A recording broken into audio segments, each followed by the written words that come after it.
Assalamualaikum warahmatullahi wabarakatuh. Hai semuanya, perkenalkan saya Nadira Silviana dari kelas 11 MIPA 3, nomor absen 28. Pada video kali ini, saya akan membahas materi tentang perdagangan internasional. Selamat menonton. Nah, yang pertama tentu kita harus mengetahui apa itu perdagangan internasional. Perdagangan internasional adalah kegiatan perekonomian dan perdagangan yang dilakukan oleh penduduk suatu negara dengan penduduk negara lainnya atas dasar kesepakatan bersama. Penduduk yang dimaksud dapat berupa yang pertama, antar perorangan, yaitu individu dengan individu. Yang kedua, juga antara individu dengan pemerintah suatu negara.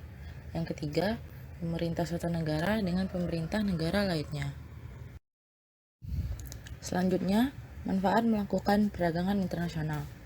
Yang pertama, memperoleh barang yang tidak dapat diproduksi di negara sendiri. Banyak faktor-faktor yang mempengaruhi perbedaan hasil produksi di setiap negara. Faktor-faktor tersebut antara lain kondisi geografi, iklim, tingkat penguasaan iptek, dan lain-lain. Dengan adanya perdagangan internasional, setiap negara mampu memenuhi kebutuhan yang tidak dapat diproduksi di negaranya sendiri. Nah, yang kedua, memperoleh keuntungan dari spesialisasi. Sebab utama kegiatan perdagangan luar negeri adalah untuk memproduksi keuntungan yang diwujudkan oleh spesialisasi. Walaupun suatu negara dapat memproduksi suatu barang yang sama dengan yang diproduksi oleh negara lain, tapi ada kalanya lebih baik apabila negara tersebut mengimpor barang tersebut dari luar negeri. Sebagai contoh, Amerika Serikat dan Jepang mempunyai kemampuan untuk memproduksi kain. Akan tetapi, Jepang dapat memproduksi dengan lebih efisien daripada Amerika Serikat.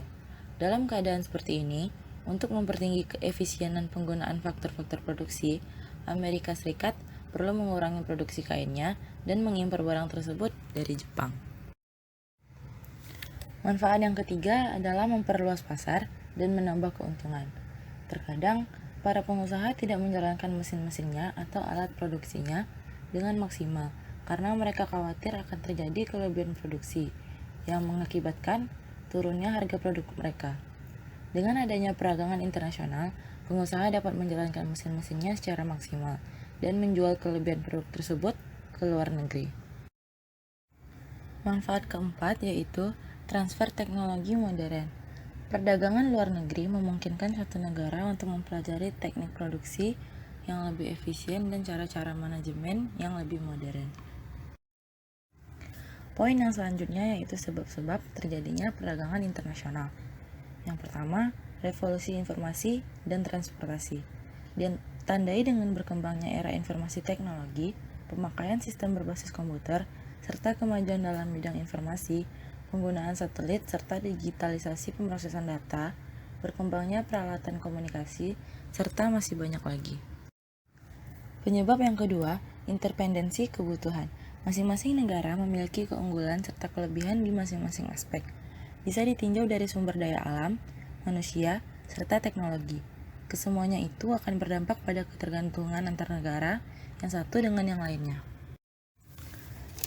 Penyebab yang ketiga, adanya liberalisasi ekonomi. Kebebasan dalam melakukan transaksi serta melakukan kerjasama memiliki implikasi bahwa masing-masing negara akan mencapai peluang dengan berinteraksi melalui perdagangan antar negara.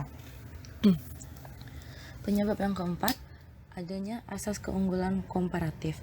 Keunikan satu negara tercermin dari apa yang dimiliki oleh negara tersebut yang tidak dimiliki oleh negara lain.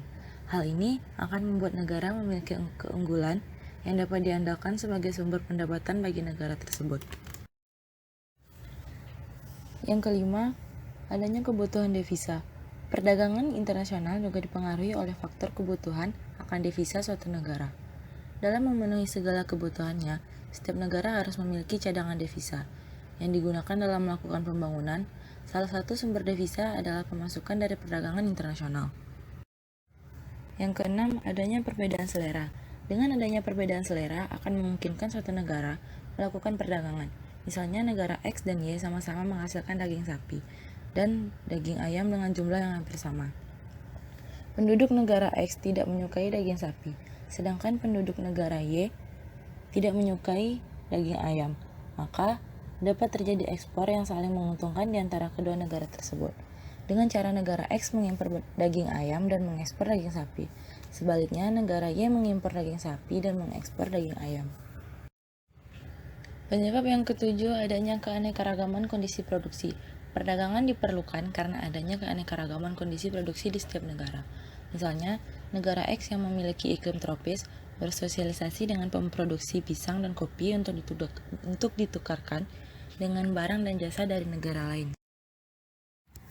Yang kedelapan, penyebabnya yaitu perbedaan kebudayaan dan gaya hidup. Perbedaan kebudayaan dan gaya hidup di masing-masing negara juga dapat mendorong terjadinya perdagangan antar negara. Misalnya, barang-barang seni atau kerajinan yang dihasilkan oleh satu negara sangat diwarnai oleh kebudayaan dan gaya hidup masyarakat di negara yang bersangkutan. Berikutnya yaitu teori perdagangan internasional. Apa manfaat mempelajari teori perdagangan internasional ini? Yang pertama antara lain membantu menjelaskan arah dan komposisi perdagangan antar negara serta efeknya terhadap struktur perekonomian suatu negara. Yang kedua, dapat menunjukkan adanya keuntungan yang timbul dari adanya perdagangan internasional. Yang ketiga, dapat mengatasi permasalahan neraca pembayaran yang defisit. Teori yang pertama yaitu teori keunggulan mutlak atau absolute advantage. Teori ini dikemukakan oleh Adam Smith. Ia mengemukakan bahwa negara akan makmur apabila mampu mengembangkan produksinya melalui perdagangan. Agar produksinya meningkat, perlu adanya pembagian kerja internasional dalam menghasilkan barang. Yang kedua, teori keunggulan komparatif atau comparative advantage. Teori yang dikemukakan oleh David Ricardo menjelaskan tentang keuntungan komparatif yang diukur dalam ongkos nyata yang mencerminkan ongkos tenaga kerja. Yang ketiga, teori permintaan timbal balik. Nama lainnya reciprocal demand.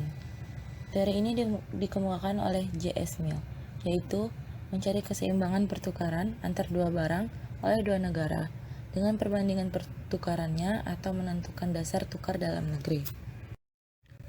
Yang keempat, pandangan kaum merkantilisme. Kaum merkantilisme adalah suatu kelompok yang mencerminkan cita-cita dan ideologi kapital komersial serta berpandangan tentang politik kemakmuran negara melebihi kemakmuran perseorangan. Adapun kepentingan negara dalam memperoleh kemakmuran dengan berpangkal pada dua macam sumber, yaitu yang pertama penumpukan logam mulia, yaitu emas, karena logam mulia dapat memperkuat posisi suatu negara dalam pembangunan ekonomi. Yang kedua, politik perdagangan ditunjukkan untuk menunjang kelebihan ekspor di atas nilai impor sehingga neraca perdagangan surplus atau aktif. Nah, itu dia tadi materi tentang perdagangan internasional. Baiklah, sekian video dari saya. Mohon maaf apabila ada kesalahan dan kekurangan. Terima kasih sudah menonton. Assalamualaikum warahmatullahi wabarakatuh.